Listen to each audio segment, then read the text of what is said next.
Mongraal recently showed off his updated settings as well as his new premium keyboard that's limited edition, with only 250 being made. Starting off with his settings though, his resolution is on the native, that's 1920 by 1080. His frame rate limit is on unlimited, but he is using 360Hz. And for his rendering mode, that's on lower graphical fidelity, the one that gives you the most FPS out of all the other rendering modes. As for his brightness, that's on the default 100%, and he is currently not using any colorblind modes. His view distance is on far, as it allows him to spot items at a further distance, and I believe his meshes are currently on low. Next we've got his game settings. His disable pre-edit option is turned on, and he's currently not using auto confirm edits, so each edit he makes is all manual. For his HUD settings, his reticle ammo indicator is turned off, that's the little ammo indicator. His damage numbers is on list, so he has to manually add up each amount of damage that he has dealt. His reticle ammo feedback is on hit only, and that looks like this on screen, when I believe his damage numbers are actually on 100% rather than 90% right now. He's also got his HUD scale on 60%, and all the rest of these settings are default. Next up we've got his mouse sensitivity. Now his X is on 9,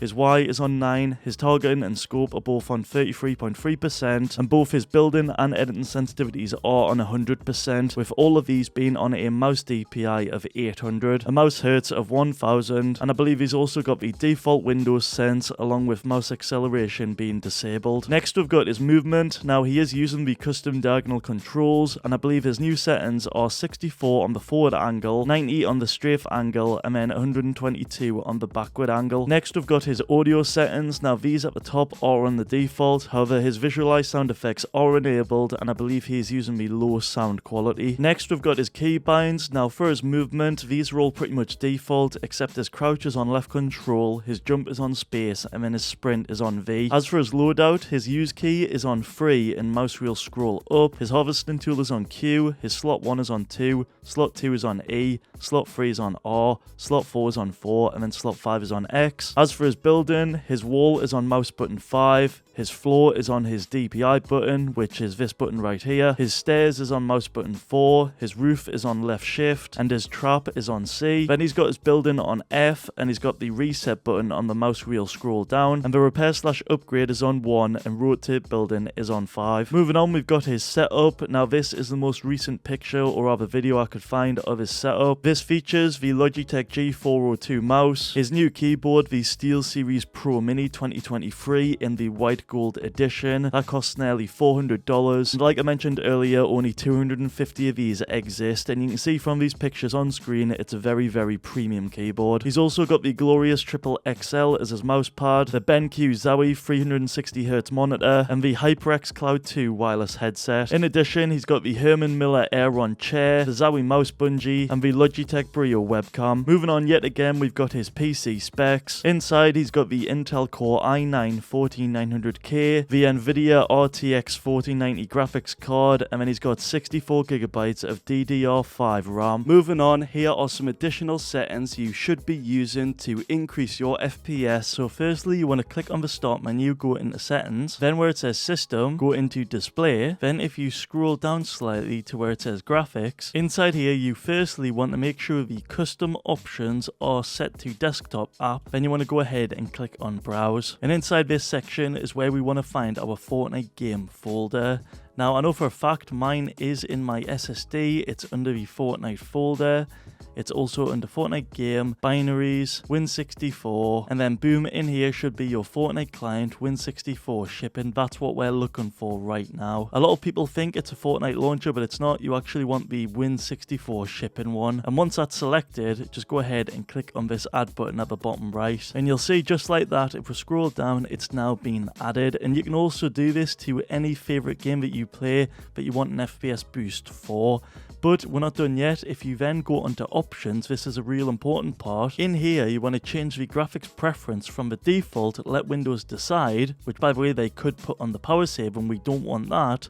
Instead, you want to put it on high performance and then go ahead and click on save. For step 2, you want to press the following commands on the desktop. That's Control, Alt and Delete. And inside the task manager, if you click on performance tab, and if you go down to the bottom under where it says uptime, you will see there's a counter right there, and mine does at the minute say 3 hours 11 minutes and 53 seconds, which is accurate, and that is how long my PC has been up for. But yours may be a lot different and the number may be significantly higher. And I'm not talking about the hours, I'm talking about the days. I've heard people have had their uptime like 10 days, 20 days, even over a month, which is just mind-blowing, but that's what Windows does by default, and it's because of a fast start feature, which basically puts your PC into this like safe hibernation mode, but having uptime for that long can have a huge impact on your performance. What you want is what I've got right here, so every time you turn off your PC, your uptime gets reset. So let me show you how to do that right now. So you want to open up the start menu, and inside here you want to type in Control Panel and select it. You then want to select the first one, System and Security, then click on the Power Options, and from there you want to find this little shield logo with an underlined text saying change settings that are currently unavailable, and from there we have access to the fast start setting, which Windows do recommend. And like I mentioned before, it does help your PC start up faster after shutdown, but it does it in a really weird way where it puts your PC in hibernation and it doesn't fully shut it down. So if we go ahead and turn off this setting, which is 100% safe and fine, and it's something I actually highly recommend doing, especially if you've got an SSD, if we then go on to save changes, now if we shut down our PC and turn it back on again, the uptime will be fully reset. All of these will be on 000 and it'll be like literally a few seconds since your PC has booted up, which as you can imagine can significantly improve your FPS. Next up we've got step 3. For this you want to open up the Epic Games launcher. You then want to go into library, and under the Fortnite game where those 3 horizontal dots are, you want to go into the manage box. After that you want to find the installation line and click on this little icon right here. From there you want to find the Fortnite game, you want to go into binaries, then Win64, and scroll down to where you see the Fortnite client Win64 shipping right here. You then want to go ahead and right click on it, then go into properties, and in here under the compatibility tab, you want to go ahead and tick the disable full screen optimizations button. In addition to doing that, a lot of people like to click the change high DPI settings, and they like to click on the override high DPI scale and behavior and give that a tick and make sure it's applied by application. Just don't forget to click OK and then apply. And that right there is all of Mongraal's updated settings as well as his brand new premium keyboard. If you want more videos like this, be sure to drop a like and subscribe to the channel. And before you go, check out any of my other videos on screen right now.